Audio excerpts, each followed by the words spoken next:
Bonjour à tous, alors aujourd'hui dans cette vidéo, je vous propose le concours Avenir 2018, questions 58, 59 et 60, les trois dernières. Donc c'est sur la géométrie dans l'espace. Moi je vous conseille de faire les questions de la géométrie dans l'espace beaucoup plus tôt, de ne pas attendre la fin de l'examen pour les faire, parce que ce n'est pas les questions les plus dures, vous allez voir ici. Peu de gens ont répondu et pourtant, la 58 et la 59 étaient très très faciles. Donc on est parti tout de suite.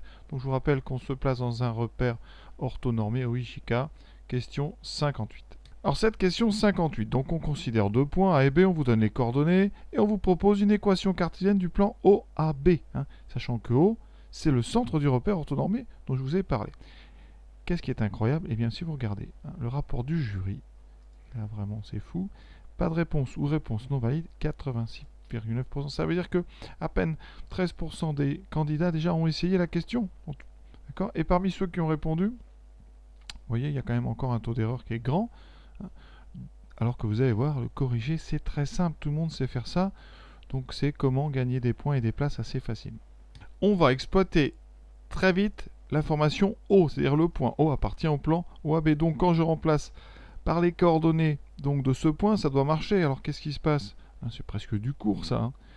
Quand un plan passe par l'origine, eh bien, vous devez comprendre que le D est égal à 0. Donc l'équation du plan, une équation cartésienne du plan, ça sera sous cette forme ax plus by plus cz égale 0. Le D vaut forcément 0, d'accord? Parce que quand on remplace x, y et z par 0, ça donne d égale 0. Donc ici, première chose, on va donc eh bien, utiliser cette info. Le d, vous savez qu'il vaut 0. Et maintenant, eh bien, qu'est-ce qu'il reste à faire? Ça va aller vite. On va remplacer, on va essayer le point A. Est-ce que le point A appartient à ces quatre plans? Et est-ce que le point B appartient à ces quatre plans? Voilà. On est parti, donc on va commencer par... Alors, tactiquement, est-ce qu'il veut me commencer par le premier, par le dernier? Je ne sais pas. Donc, moi, j'aurais commencé par le dernier, parce que je me dis, finalement, vu que c'est un exercice de test, comme les gens font les choses dans l'ordre, c'est peut-être plus rusé de ne pas mettre la bonne réponse en premier. Voilà. Mais ça, c'est vous qui voyez, il n'y a pas de souci. Nous, on va tout faire dans l'ordre pour tout tester. Alors, le premier, le A, donc je teste. Donc, je vais prendre le point A de coordonnées 2, 0, 1. D'accord? Donc, ça veut dire que x vaut 2, y vaut 0 et z vaut 1. Donc, je remplace dans l'équation du premier. Ça me donne racine de 7 fois 2, donc 2 racines de 7. Ensuite, le y, il fera 0, moins racine de 14 fois 1 égale 0. Alors ça, c'est tout à fait faux.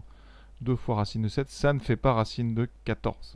Parce que 2 fois racine de 7, si vous voulez rentrer le 2 à l'intérieur, ça fait racine de 4 fois 7. Donc racine de 28. Donc déjà, vous voyez, ça va vite, on élimine le A. Ça ne m'étonne pas. Ensuite, on teste le B, avec toujours le même point.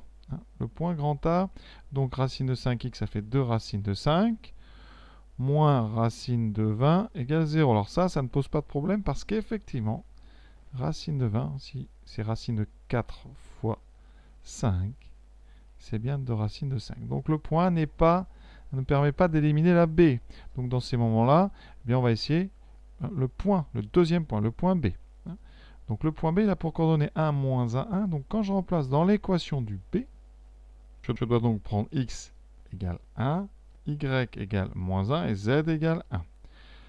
Alors, dans B, ça fait racine de 5 fois 1, donc racine de 5, plus racine de 5 fois moins 1, donc moins racine de 5, ça s'annule, moins racine de 20 égale 0. Vous voyez bien que ça ne fait pas 0, donc B n'appartient pas au plan défini par la deuxième équation. La troisième, racine de 11, donc 2 fois racine de 11. Je prends le point A d'abord. Ensuite, plus racine de 44.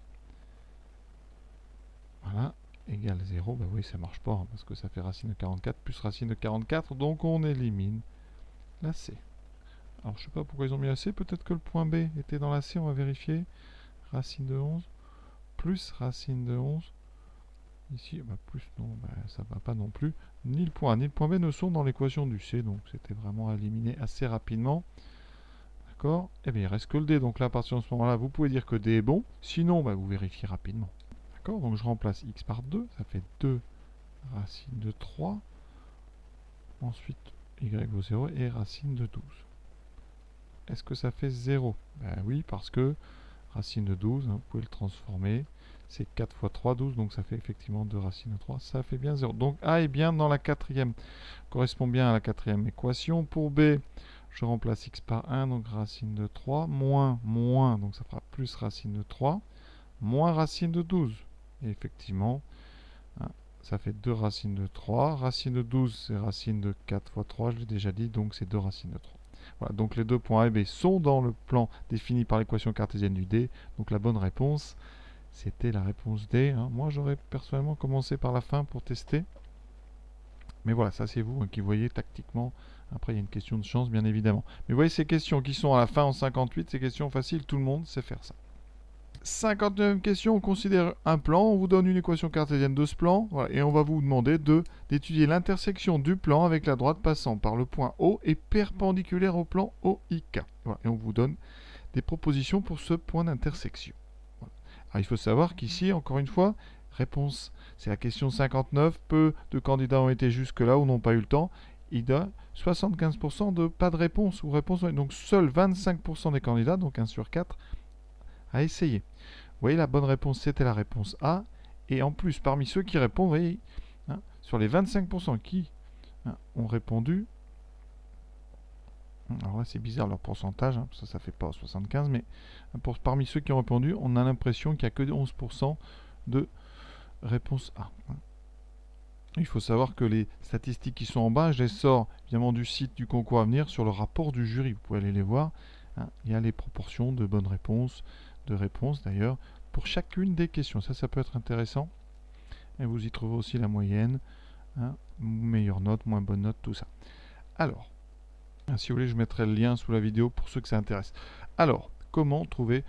Alors, la première chose à faire, peut-être rapidement, c'est de voir est-ce que les points dont on vous parle sont bien dans le plan, mais a priori, hein, ce serait trop simple de pouvoir les éliminer comme ça. Mais on vérifie rapidement, puisqu'on est là pour tout faire. Donc, le 0, moins 3, 0, si je remplace dans... Donc l'équation du plan, c'est 2x plus 5y plus 3z plus 15 égale 0.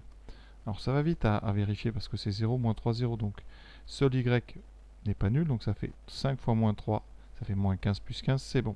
Donc on ne peut pas éliminer le A.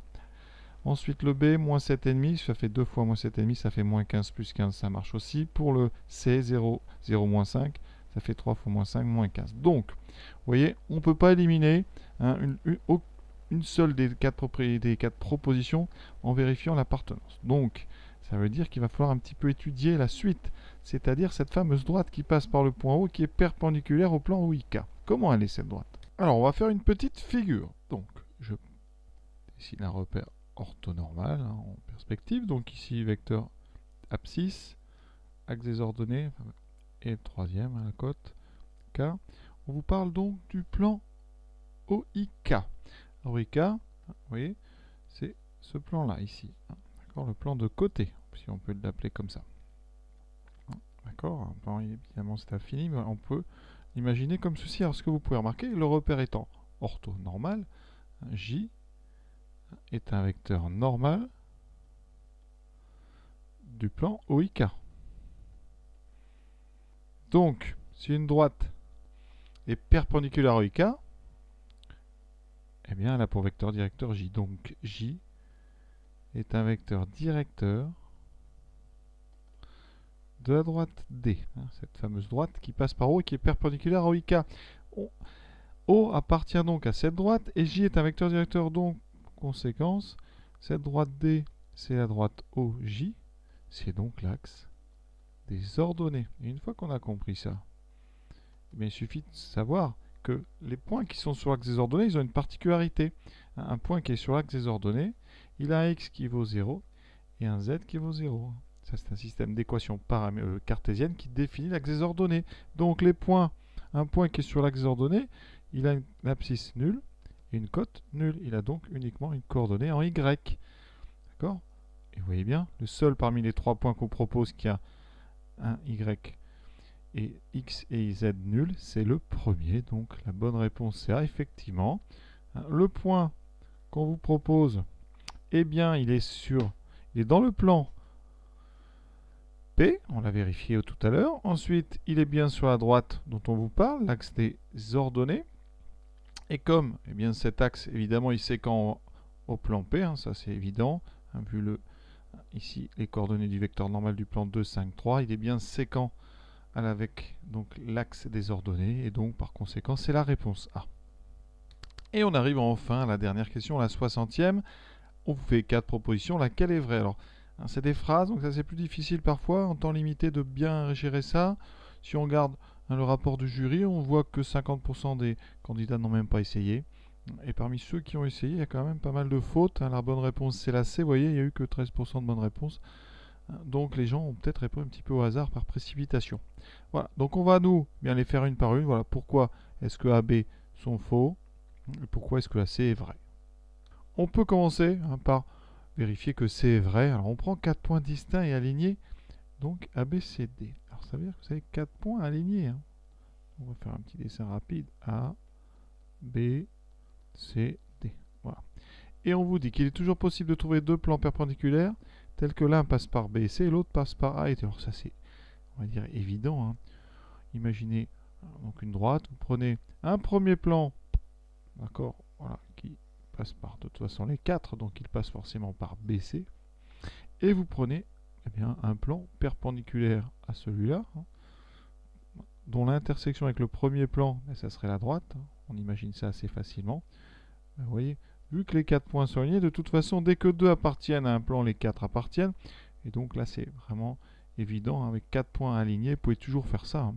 Et puis, il n'y a pas qu'une solution. Hein. Vous prenez n'importe quel plan qui passe par les 4 points. Et après, vous prenez vous le faites tourner légèrement autour de l'axe formé par les 4 points. Et vous avez évidemment cette propriété. Donc, pas forcément très intéressant. Hein. Mais en temps limité, ça peut être compliqué de prendre en fait le risque de répondre. C'est surtout ça. Alors maintenant, pourquoi est-ce que A et B sont faux? On vous dit, il est toujours possible de trouver une droite perpendiculaire à deux plans distincts perpendiculaires entre eux. Alors là, on va faire un petit dessin. On prend deux plans. Hein. Je prends donc un premier plan, le plan P, et je vais prendre un plan perpendiculaire à celui-là. Hein. Donc voilà comment on représente deux plans perpendiculaires. Voilà. Ça donne ceci. Vous voyez, on voit bien deux plans perpendiculaires. Vous avez ici un angle droit, bon, il faut imaginer bien sûr,', un plan P'. Qu'est-ce qu'on peut remarquer? Donc on prend une droite, par exemple, une droite perpendiculaire, donc D perpendiculaire à P. Qu'est-ce qui se passe? Et ce que vous pouvez remarquer, hein, ce qu'il faut savoir, c'est que eh bien, si on considère un vecteur normal au plan P, d'accord, eh bien la droite D a pour vecteur directeur n, hein, le vecteur normal AP. Or, P est perpendiculaire à P', donc forcément, le vecteur directeur n de la droite D, qui est normal à P, qu'est-ce qui lui arrive? Hein? Les deux plans sont perpendiculaires, donc un vecteur normal au premier va être directeur du deuxième, ça va être inclus dans les directions du deuxième. Donc ici, ça veut dire que n, ce vecteur n, il est directeur du plan P'. Parce que les deux plans sont perpendiculaires, donc toute perpendiculaire à l'une va être dans la direction de l'autre. Et donc n est un vecteur directeur de P', vu que c'est un vecteur directeur aussi de la droite, ça veut dire que la droite, eh bien, elle est parallèle, au plan P'. C'est-à-dire que toute droite qui va être perpendiculaire à P va être parallèle ou inclus dans le plan P'. Donc là, ce n'est pas possible. Donc on résume, si P est perpendiculaire à P' et que D est perpendiculaire à P, forcément D est parallèle à P'. Et donc, vous voyez, on ne peut pas trouver une droite perpendiculaire aux deux en même temps. Phrase B, connaissant un premier plan, il est toujours possible de trouver un autre plan tel que l'intersection des deux plans soit égale à un point donné. Alors là, c'est faux de façon évidente parce qu'on sait que hein, on prend P et P', deux plans. Alors les cas de figure, comment on se coupe deux plans? Soit P hein, est égal à P', donc l'intersection, hein, c'est un plan. Soit P est parallèle à P' en étant disjoint. Hein. C'est-à-dire qu'il ne se touche pas. L'intersection, elle est vide. Ou alors P et P' sont séquents. Et là, vous devez savoir, c'est très important, que des plans séquents sont séquents selon une droite, l'intersection de deux plans. Ici, si les plans sont séquences, c'est une droite. Deux plans ne se coupent jamais selon un seul point. Donc, ça n'est pas possible ici que l'intersection des plans soit égale à un point donné. C'est le pas égal qui ne va pas. Voilà. Et donc, comme la C était vraie, vous avez condamné la réponse D. Bon, une dernière question, je trouve difficile, en tout cas en temps limité avec le stress, tout ça. Pas facile d'avoir les idées claires. Donc, peut-être à éviter. Voilà. En tout cas, je vous souhaite une bonne fin de journée à tous. À très bientôt.